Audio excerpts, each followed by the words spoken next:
Hello everyone. What we're going to be talking about in this video is really, again, my favorite way to use the table. This time we're going to be talking about internal rotation of the hip. So it's really been one of the biggest learning experiences for me, not only my personal practice, but for coaching people. The idea of feeling and really getting good internal rotation is a long, long battle. Now, what I found is getting people into the right position is a game changer, and it really saves a lot of time. What I mean by that is if you found yourself with maybe you're doing your hip IR test and you really only had 5 degrees like this, the chance of you being able to abduct your hip and then also get it all the way up into that much internal rotation, if I was on the ground, it would be here. Maybe I use a block as a regression, I'm here. Moral of the story, it's going to be tough either way. The other thing to take into consideration is a lot of people might be really limited on their front hip. So if you saw the external rotation version of this with the table, sometimes it's quite the opposite, where I might not be able to get as good into my IR pails and rails and getting into training this hip because my front hip is actually limiting me. Now when you ask someone to straighten out their leg, maybe even create a little short foot, now I'm going to have a lot easier time not only getting time under tension, which just like any endeavor is really necessary. So I can, in a much better position here, I have better leverage. I'm able to really stay out of the leaning over that I might be in the 90-90, and I'm able to really create that good torso angle.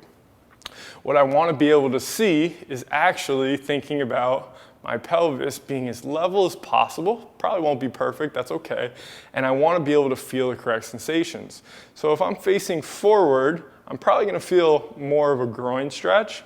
If I start to rotate my pelvis, so if we think this is going to represent my femur and my shorts will represent my pelvis. I really want my femur to rotate down towards the ground in this direction, and I want my pelvis to rotate the opposite direction. That difference in direction is what's going to light up that capsule stretch, and I'll start to feel it through here and probably even through here.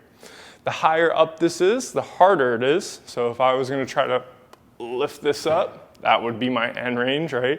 And if I can try to get it up even higher, I would be able to get deeper into this hip. Now, if I wanted to make it easier, I could just make the table lower. At a certain point with this one, there is going to be a return on investment because if you have your knee in less hip abduction, meaning my knee is going to be closer to the ground, it's actually going to cause my knee to my hip will be closer to the ground, less hip abduction, but my knee will actually have to make up some of that. So you're going to kind of mess around and find out where we're feeling the right stuff and what's the right way to get after it for you.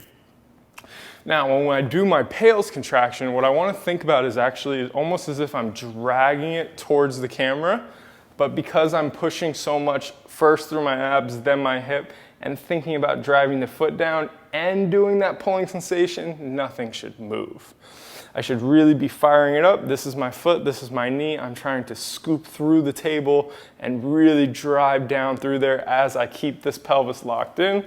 And then when I try to lift up, I'm trying to lift my back foot, feeling the TFL fire, feeling all that stuff work, and not leaning back. So what I don't want to do is lean back. If you start lean back, serving it as a regression, that's fine. But don't all of a sudden lean further back during your rails. We have to stay over it. The correct sensation during the rails is that stretch increasing because of the TFL firing, some of the lateral hip firing, and trying to actually lift that foot. I really want to think big time on getting that rotation to the ground, and it doesn't mean the whole entire thing goes. The femur stays there, pelvis rotates out, which is going to create that relative internal rotation within the capsule.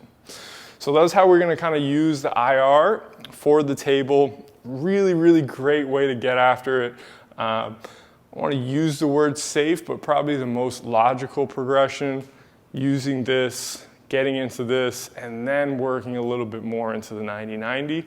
It's worked wonders for me. It's worked wonders for all of my students. Sometimes regressing to progress is really just hitting the nail on the head, especially with kin stretch. Just want to make sure you guys have an alternate angle for this. So when I do throw my hip up in 90 degrees, I want to be very particular about that 90 degrees. we don't want to be back here. We want to actually make sure we get all the way up so that there's that nice perfect angle. I'm dorsiflexing my ankle. Now, as I get away from this angle, the further I get away from my microphone, the easier it is. So there's less hip abduction, more hip abduction, okay? Now, the more I'm able to actually turn, so again, think of our analogy of this rotating towards the ground. So I have that X on my femur, which is represented by my underpants. Those are gonna go towards the ground. I'm gonna think my pelvis is gonna be the top layer of my shorts, and I'm trying to get that to go the opposite direction. Once I sink in like this, that lights up, that's when I'm really in the capsule. If I need to, I can lean back and start here. Eventually, I can work on really reaching for this back one, getting all the way into it. Eventually elevating, bringing the table up, reaching even more, going through all the progressions like that. So there's how you're gonna kind of see from this side view how we get after internal rotation using the table, regression and progression. If you guys have any questions about that, please don't hesitate to reach out, let me know, and enjoy the rest of your day.